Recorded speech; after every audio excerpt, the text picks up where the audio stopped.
Oh.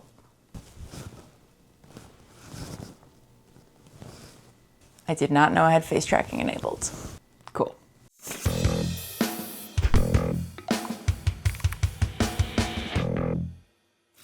Hello everybody, welcome to this episode of JunkDrawer Studios. I'm so excited to share this project with you.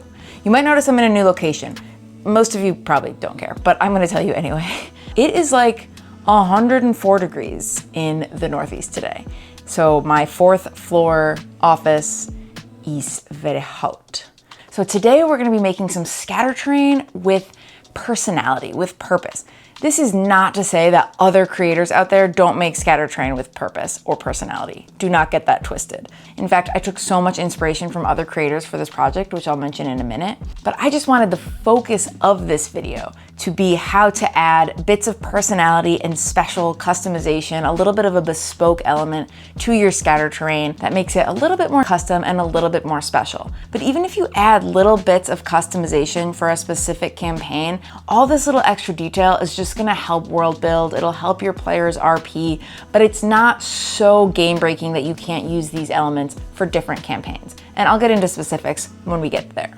I'm actually gonna make this a series of videos. Today's episode, as the title implies, we're gonna be focusing on food and tables. So this is just gonna be one giant feast, and you're gonna get to learn how to make tons of different food, a couple little quick approaches to making some tables. And yeah, I had so much fun with this. Just sourcing all the little bits that I wanted to use to make the food was super fun. I hope that you enjoy it because I really poured my heart into this.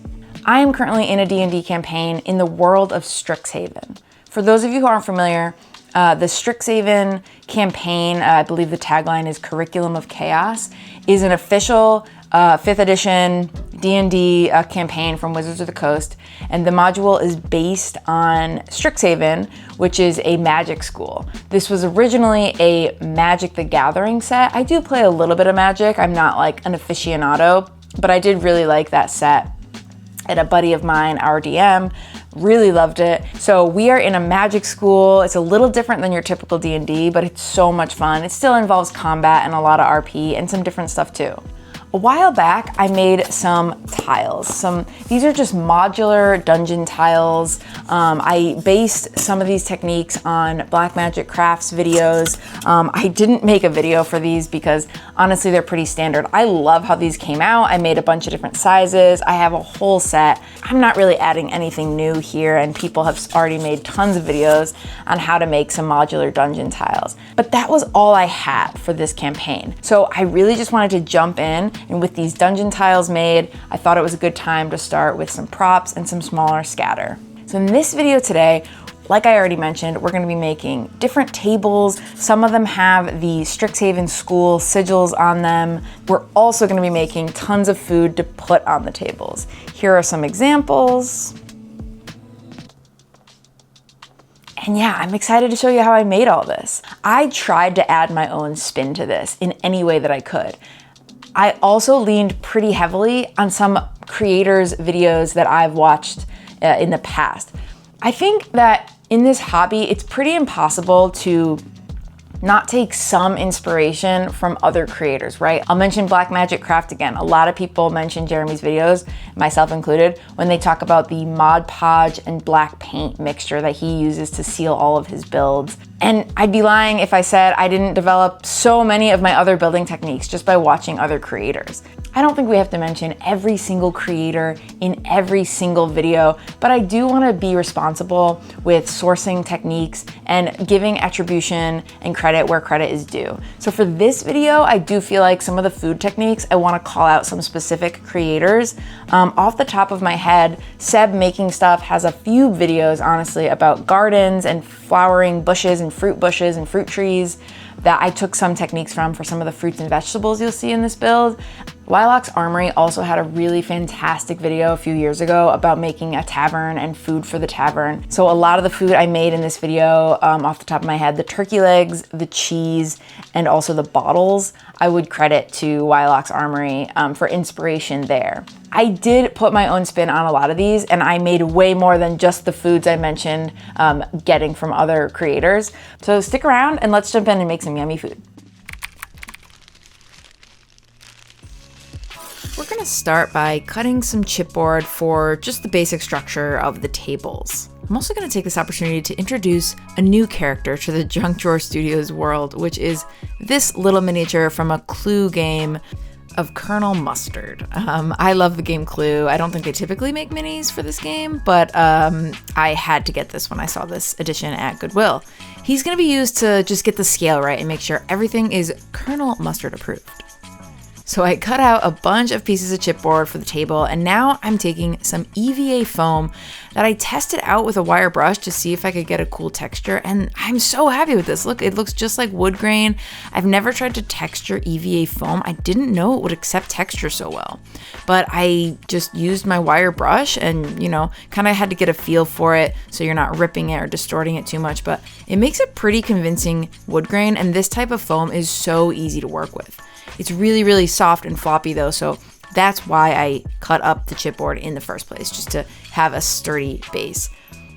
You can see me cutting these into planks here. Spoiler, I didn't end up doing this for all the tables. I found that this looked a little too ramshackle. These tables are going to be for a school, like a grand hall.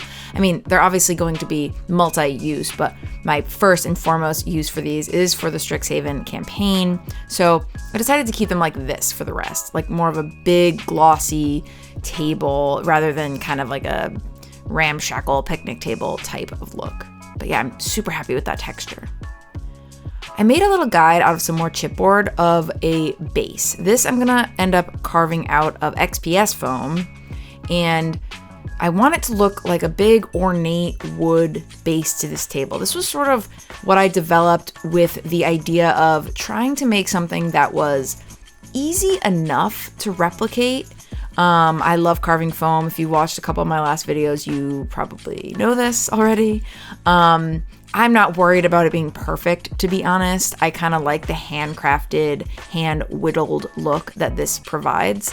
And I wanted to balance that ease of creation with the idea that this has a little extra charm. Remember, this video is about how to add a little extra charm to your D&D table, a little extra personality. And this is one way of just picking and choosing a couple small, more interesting details. On that same note, I did end up carving in a little bit of a pattern into the, what I'm imagining are big wood table legs, just to, again, add a little bit more detail. This is the type of wood that I feel like it's all polished up and stained in the end, when we're talking real wood. Yeah, I think this little detail added a nice pop. Then I started gluing the tops onto the foam/wooden bases. Now is probably a good time to remind you about glue gun safety and just safety in general, because right here I burned the absolute heck out of my hand.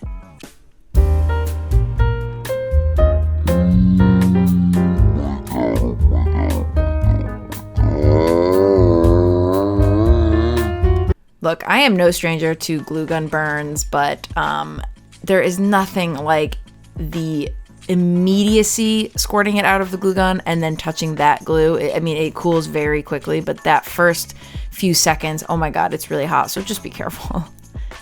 I cut out a bunch of these tables. I made about 8 of them as full, big, grand tables, and here you can see I'm cutting the rest in half to be smaller little scatter tables to fill up any sort of tavern or school setting. Quick burn check. Still hurts, but it'll be fine. Just be careful. I cut up all the little tables and I'm just thrilled with how they look. I did do the little picnicky table looking ones as well. You can see there, I figured, why not? They aren't exactly what I was looking for, but I might as well make them. Then I took this little half broken apart tea light candle. I'm not going to use the candle, I just used it because it was a good sized circle for another different type of rustic base for the smaller tables. I don't have a hot wire cutter, so I just took a sharp blade and slowly and surely cut out the circles from the XPS foam, textured it up a little bit. Again, I'm going for a rustic handmade look. I'm not super worried that these are not perfect. I actually think it looks better that way. So I glued them on with my favorite super glue as of late, which is the Bob Smith Industries foam safe super glue. I love this stuff, even if not using it for foam. I mean, the foam safe is absolutely fantastic. Highly recommend if you use a lot of XPS foam, but it's just fantastic super glue anyway. Next up, as you'd expect, coating this all with a good healthy coat of black paint and Mod Podge and a little water mixed together. I was worried this was going to gum up the texture, but it really didn't. That texture shined through, and I was really stoked about that. Quick aside, the EVA foam that, again, I'm using for the top of the table does not melt with super glue. I know it's called foam, so that can be confusing to some people. I just wanted to mention that because I use this all the time, and it actually glues up really well. Here's where I would have shown footage of me painting them, but I forgot to film that. But here you can see them brown. This is just a base coat of brown that I was happy with for the tables. Now I'm cutting up some paper towels. This is a technique I've done on this channel a couple times already. I'm just cutting up the paper towels to the length of the tables with a little overhang to create some table runners. I'm adding some water and a bunch of glue, PVA glue, Elmer's glue in this situation, to the water to make a very, very thick paste. Or sorry, it actually shouldn't be a thick paste. It should be a very, very thick liquid. So like, a little thicker than whole milk, I would say. There you can kind of see how I have it. I just dip them in and drape them on over the table after squeezing out a little bit of the liquid. This cures super hard and sticks to the table. And it's just generally a beloved and go-to technique of mine for anything fabric. Flags, tarps, blankets, you name it. Anything that is fabric in real life can be recreated with this technique. You also can use regular fabric. I like sturdy paper towels, but you can use it with anything that you can dip into glue. Here I'm trimming the edges because dipping them into the glue made them a little longer. It kind of stretched them out. And yeah, you just want to make sure that they are hanging over in a way that you want them to dry, because they will dry. This was a big project, y'all. I also forgot to film the painting of some of these banners. These colors are specific to some of the Strixhaven. Oh, also, please pretend you're not seeing these turkey legs. So close to paint and so close to my drying tables. I'm a mess in this episode, but I will explain the turkey legs soon. Anyway, back to these tables. I'm painting all of the table runners to be representative of the different houses in Strixhaven. There is a silver, obviously, a blue, a couple greens, and a red. These aren't like super accurate to the house sigils. I'm not super worried about it. My DM isn't either. I just kind of wanted them to generally match the color story. For the last three, there's only 5 houses in Strixhaven. So these last 3 tables will be the ones that I'll eventually affix all the food to. I want some empty tables with the sigils and some tables with this feast across it. I think that's gonna create a really good amount of different scatter. I went with a yellow for this. I just thought it looked nice. I cleaned up the brown paint where the glue had kind of come over, and then I just started drawing on all the sigils. First up is the sigil for the School of Silver Quill College of Eloquence. This college in Strixhaven is highly political and competitive. They use the magic of words, metaphor, and oration to dominate opponents and inspire allies.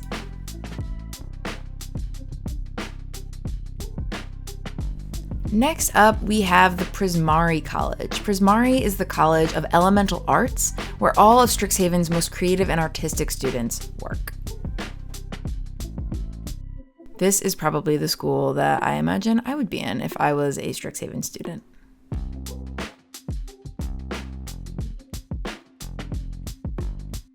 Next up is the School of Lorehold. Lorehold is the history school. They use archaeomancy, which I think is like archaeology plus magic, which uses magic to uncover artifacts from the past or channel long dead spirits. This is to provide first-hand accounts of times long gone or to serve as their college mascots. Lorehold's kind of cool. The setting is really cool. It's like this big canyon. Look it up if you want to see some cool concept art. Here we've got the Witherbloom School. Witherbloom is all about biology and science and ecosystems and nature. You learn a lot about the natural world to craft potions or, about the wildlife in the Witherbloom swamps. These sigils are my very first suggestion on ways you can add some customization to your builds. These are the types of sigils that mean so much in this world, right? So take any tables, any banners, anything that you have that could use an icon, some crates, and put something specific from your world in it. There's nothing to say I can't use these tables later in another campaign, because like, who cares if they have a cool sigil? But they add so much more to this setting. They also just add a little detail in general, which is always great in my opinion. And finally, we've got the School of Quandrix. At Quandrix, students use magic to study the physical laws that hold together the universe. I think Quandrix seems really interesting. They kind of focus on studying and manipulating reality. It's definitely the most fantastical and most scientifically centered of the 5 colleges. And I do have a little confession to make. I read all of that from the Strixhaven wiki. I am still learning about the schools as a player in this universe, but there is so much to uncover. It's a really neat world. I do, think that there is critique of the module as being a little not super fleshed out, but it is rife with material if you are the type of DM that wants to homebrew a lot of elements. There is not a ton there. This is my understanding. In the campaign book, beyond like the first year, they kind of require the DM to fill in a lot of gaps, but the lore is very cool. The world is very cool, and I would recommend it. Here I'm adding a dry brush to all the tables. I was worried at first that it was too heavy-handed, but as happens with most times I dry brush, I'm usually pretty happy with it in the end, especially when I knock it back with a wash, which you can see me doing here. This is a glossy Reichland Flesh Gloss wash, I think I said that right, from Citadel. This is typically a wash for flesh, I guess, but it's glossy and it makes a really good kind of varnish look on the tables. It also adds a little bit of saturation, and I am stoked with how these came out.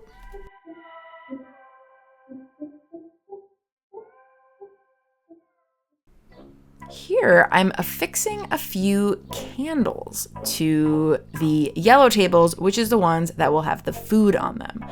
I'm not going to show the entire process for the candles. I did find a Blackmagic Craft video from many years ago to kind of get a base idea of how to create these, but I'm going to go over them in my very next video, so stay tuned if you want to see how I made those. Here I'm just going through my bead collection to make some bottles. We now are getting to the fun part, which is the food that I'm going to put on all of these tables. I had all these beautiful beads as well as these wooden beads, and they made perfect little bottles. This was also inspired by a Wylock's Armory video, so check that out. I'll put the link in the description. Here I'm making those corks that you saw me kind of testing out when I was choosing which bottles to make. You just cut a toothpick, make a little groove at the top where you want the cork to be, and then you kind of just carefully carve in towards that groove from the top. You'll see me doing it in a second, just to make a slight indentation so it looks like a cork going into the top of the bottle. These are so small that you don't need to worry about it being absolutely perfect. I thought this seemed like it was going to be really difficult, but it honestly wasn't. I made a bunch of these rather quickly, and they just make these really cute little bottlenecks with corks in the top. And here are all the corks I made. This, again, was super fast. It really didn't take very long. Also, save the little offcuts from the toothpicks, because not all of these bottles have to have long necks. You can just shove these little scraps, like I'm doing here, into any bead or bottle-like thing to make a short little cork. Again, this is pretty directly lifted from a Wylock's Armory video, so make sure you go check that out.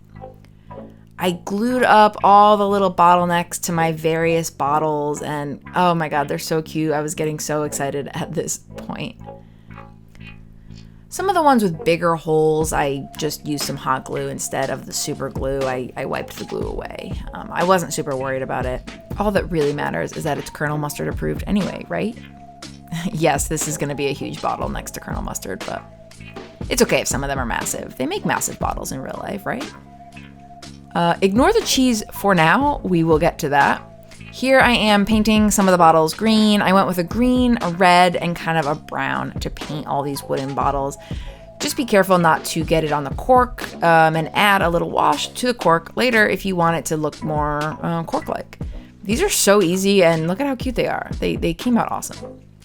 I also took a little PVA glue and water and made some little labels. I didn't even bother printing anything on the labels. I think just a plain label is enough at that scale. I did add a teeny bit of a wash, which you'll see me add right here, to kind of weather them up a little bit. This is some Skeleton Horde contrast paint from Citadel, which I love using as a kind of heavy wash. These look so good. Really excited about these. Next up, we need some cups for the table. I had this ingenious idea of cutting straws. Spoiler alert, it ended up being a little bit more difficult than I thought it was going to be, but I got there in the end. I cut some straws to replicate some big steins and tried squirting some glue in the top. This was a lot more difficult than I thought it was going to be. I couldn't really get it to settle in the bottom. I tried, pushing it down with this little sculpting tool. That didn't work at all. I did end up coming up with a good solution though after much trial and error, which is where I braced the cup in my hand and squirted it into the bottom. Here you can see another failed attempt. I squirted it into the bottom like you see me doing here. This fills it up from the bottom, doesn't have a lot of overspill out the bottom, and you can just put it down and this is how they dry. You can even see the quote unquote water line in there. These were perfect after I figured out how to do this. I painted them up with some black Mod Podge on this little piece of duct tape upside down. I actually do not recommend using duct tape. Use masking tape. These were very sticky after peeling them off and it ripped some of the paint off, but you'll live and you'll learn. Here I am adding that aforementioned black Mod Podge, and first coat looks rough, but they ended up working out for Colonel Mustard. I want to talk really quick about scale in D&D. I do feel like I've tried really hard to match everything up to my Colonel Mustard miniature, but realistically, I think the smaller you get to try to make it realistic, the more difficult it'll be to make and the more difficult it'll be to see on the table. So I'm curious what everyone else's thoughts are. What are your thoughts on keeping things super, super accurate to scale? Does it really matter? For me personally, it does matter the bigger you get. If these tables were way out of scale, it would look ridiculous with your character going up to it. But when you get down to the little apples and the little bottles and the cups, it's okay, yes, would the stein be this big filled with beer? Yeah, I think some adventurers would drink a stein of beer that big. I also think it's so hard to tell and imperceivable.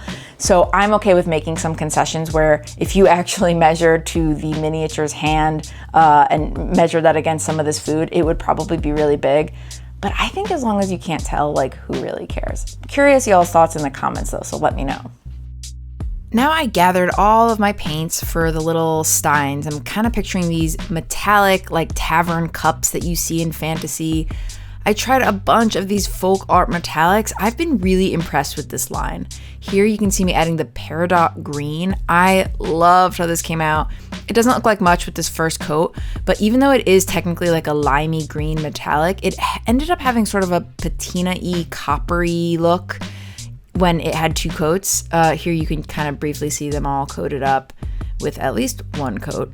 I don't have a ton of footage of these until the glamour shots. You will see what they turned out looking like, and they came out great. This is another really fun way to just add personality. Do the cups all need to be this kind of tarnished metal? No, make them different colors, have fun with it. Just a little easy step that doesn't add a lot of extra time, but adds some personality to your scatter terrain. It sounds basic, but it can go a long way. On to the food. This is one I came up with myself. I mean, someone may have used cork and sponges in scatter terrain before, but this is my attempt at making a whole variety of sweets and cakes. Here I sliced some cork into discs and I sliced this old yellow sponge into some little chunks of cake and just wanted to make a whole bunch array of different cakes and sweets to populate the table. This I didn't even end up painting in the end. I painted the frosting, which you'll see in a second, but I thought this yellow cake color sponge thingy was the perfect color of cake. It looks so much like a yellow cake, and the texture is right. I mean, yes, the texture is a little big to scale, but again, I'm not super worried about it. This is where the real magic happens. I took this heavy duty construction material. You can use any sort of thick caulking or, filler, any sort of stuff you get from the hardware store that has this thick consistency. I particularly love this construction adhesive. I think it works perfectly to make frosting. It will dry exactly how you slosh it on there, which I think is perfect for cake frosting. It looks like frosting already, but you can use anything that's like really thick. Just make sure if you're using paint or something, it does actually end up drying this thick, because sometimes paint can kind of tend to deflate as it dries. And here are all my little cakes frosted up. They are very big as per the scale, but again, I've made it pretty clear I don't really care that much. I just think they look delicious. This little slice I really got a kick out of. Here I took some more EVA foam and just punched out a bunch more little tiny circles. I did it in brown and pink, and this is just to fill up the table with more sweets. I did literally nothing else to these. The texture is nice. It kind of looks like a little cake or a brownie or a cookie. It just was so perfect to fill out the platters that will eventually have sweets and fruits on them.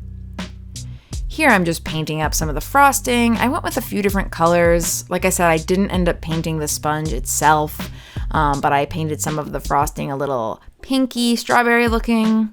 I painted some of the frosting white as well. Here is that little adorable slice of cake. I painted the cork cakes in a dark chocolatey brown as well. And does that not look exactly like a slice of cake?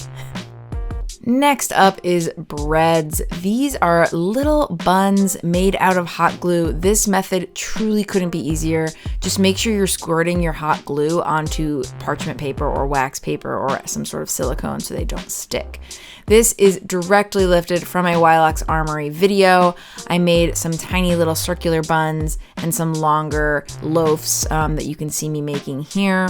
Once the hot glue dries, you can just take a dull, sharp object, I'm taking this random like cuticle thing, and push in to make the lines, the scoring that naturally happens on bread. Once you paint them up with like a bread-ish color and add like a quick brown wash, they look perfect. Like these look exactly like little loaves of bread. This was so easy. I really thank Wylox for this technique. This technique for turkey legs is also from that very same Wylox Armory video. Again, I don't want to rip off anybody's techniques, but I thought the value that I'm adding here is making a sort of compendium of all these different food techniques across the internet, along with some of my own. So hopefully, Wylox, if you ever watch this, you will forgive me for ripping off a few of your techniques. I don't consider it ripping off, to be honest. I think this is a necessary part of sharing ideas on the internet. But credit where credit is due. This is his turkey leg technique. I would just watch his video to see how he did it, because to be honest, my first few attempts there weren't as good as this final attempt. I tried to do it a little differently than him. I won't bore you with the details because it didn't work out. Then I followed his technique exactly and ended up with the cutest turkey legs me or Colonel Mustard have ever seen. While I was on the meats kick, hate that phrase, I decided to make some sausages. I bought some brown polymer oven-baked clay. This is, I think, Sculpey brand. So my hope was that I didn't even have to paint it at all. I rolled it out into, yes, I know, very sus-looking logs of brown. And then to remedy the suspicious nature of these, I took this soft, flexible carving tool and, carved in some grill marks so that it would look a little bit more like sausages and a little bit less like, Then thought I would make some cheese. This is yet again a Wylox Armory method. It took me a while to get like some good straight cuts, but you just take a sharp blade and a glue gun stick and slice it into cheese wheels, and it is the perfect cheese wheels. I have these old ass glue sticks that are, no joke, probably a decade old. They are naturally yellowed. I guess they're kind of like aged, like cheese. I don't know if the yellow does anything to the structural integrity of the glue, but I thought, why not use these for the cheese? So I cut a bunch. You'll see some various sizes here that I didn't end up using. I thought maybe I could make those bigger ones into sausage rolls. Here is a large straw that I'm squirting some more hot glue into to make bigger cheese wheels that kind of look like they have that like rind. I actually ended up not using these because I was unsatisfied with the final result. But I kept the video footage in because this is a completely valid option. Wylock's Armory makes ones like this and his come out fantastic. I think you just need a sharper knife and I don't know, maybe better glue application because mine was all lumpy. You can see me painting it here, and shortly after this I decided I didn't want to include these in my feast, but they do look like passable cheese wheels and I think this is a good technique. I think I just didn't execute it well. Here I've got some cardamom seeds and some black peppercorns as well as some fennel seeds. Now, I took this idea, particularly about the black peppercorns, from Seb Makes Stuff. Seb, like I mentioned at the top of the video, has several videos, I'll link to some below, where he takes these black peppercorns and makes them into cabbages. They are the perfect texture for cabbage. It's actually wild when you see the end result. So I added some paint, some green for the green cabbage and some purple for the purple cabbage, and just mixed it up in a cup. You want to make sure that you're not adding too much paint because as you can see later, when you spread it out to dry, when the paint pools up on the parchment paper, it makes it a little bit harder to separate them later. So just add only as much paint as you need to cover them. So yeah, here I am spreading them out. Huge thanks again to Seb Makes Stuff for inspiring this. I did want to put my own spit on it, so in a minute you'll see some other dried spices that I used to make other vegetables. But man, these cabbages, I mean, it's actually unbelievable how much they look like cabbages.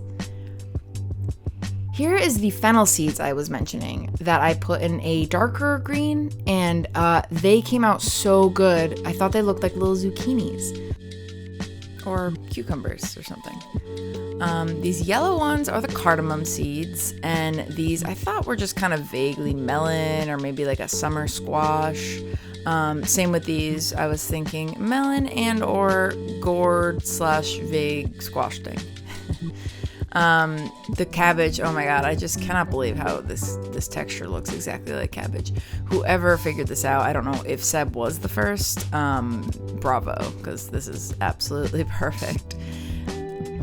But yeah, the fennel came out great. It does smell a little bit like fennel, which I like the smell of. Just keep that in mind as you're using these dried spices. They might have an odor, but I think it's fine. It doesn't really bother me. It's not super strong. Nobody else really noticed. I then took these light green beads that I thought were the absolute perfect shade for an apple. I bought them at, I think, Michael's. And Colonel Mustard loves them. No, actually, they are kind of big for Colonel Mustard, but like I said earlier, who cares?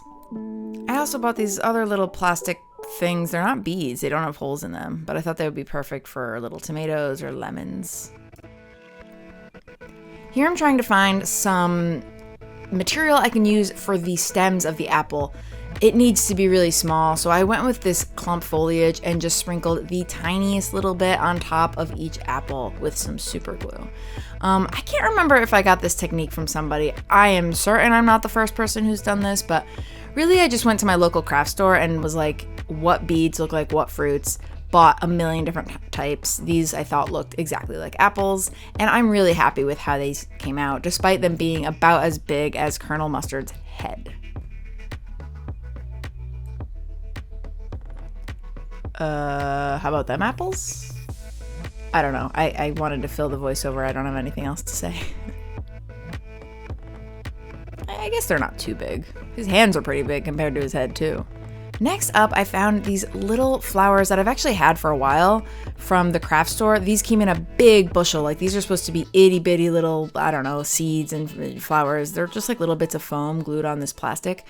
But I was like, at this scale, these are absolutely perfect grapes. So I just painted up a bunch of them. I'm gonna cut them off the green part later. And these look so cute on the table. They look just like grapes and they were so unbelievably easy. And the last step really is just making something to eat the food off of. So I bought some air dry Sculpey, which I didn't know they made air dry Sculpey. I bought the terracotta kind specifically to make little bowls. This was extremely difficult and finicky. But while you watch me struggle, you can also check out the beds in the background. Sneak peek for a future video. That'll be in my next one. So if you want to see how I made those beds, stay tuned.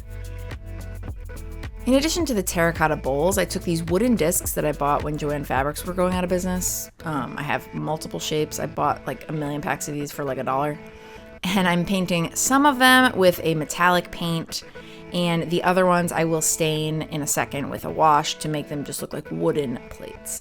I wish I had a little bit more detail on the plates, like some sort of beveled edge or some sort of like dip in the middle, but I think at this scale it actually ended up working really well. I just couldn't think of anything better, and sculpting them all out of terracotta was very difficult. Editor Betsy here from the future. I'm eating my dinner at my desk and editing this video that you're watching. I forgot to film assembling all the stuff onto the tables. Normally when I mention I forgot to film something, that was just like I forgot to hit record. This time I did it intentionally. It has been so unbelievably hot here in the Northeast where I live, Northeastern United States, and I really wanted to get this video out. So I took all of my crafting stuff, brought it downstairs where it was a lot cooler. I had friends coming over for Dungeons and Dragons in like a few hours, and I just wanted to get these pieces done so I could show them off to them and potentially use them in our session, which we did. But yeah, these are some photos I took while assembling. That's kind of all I have for the assembly, but you just want to see the glamour shots anyway. And that's everything. I hope you enjoyed this video. I had so much fun making this. Truly, if this appeals to you even a little bit, but it feels daunting or anything, I would highly suggest you to just jump in. I had so much fun making all these little bits of food. I felt a little bit like a mad scientist at my desk, kind of just crafting little things and gluing little things. It was an epic 2-day sort of sprint to get all the crafting done for this video. I do want to mention one quick thing about my weekly roundup series. Those of you who haven't watched it are probably sick of me mentioning it at the end of nearly every video. But yeah, basically just a little update on that series because there were a lot of people who liked it. I am planning on continuing it. I took about a week off, but I'm leaning into the weekly-ish part of the title of that series.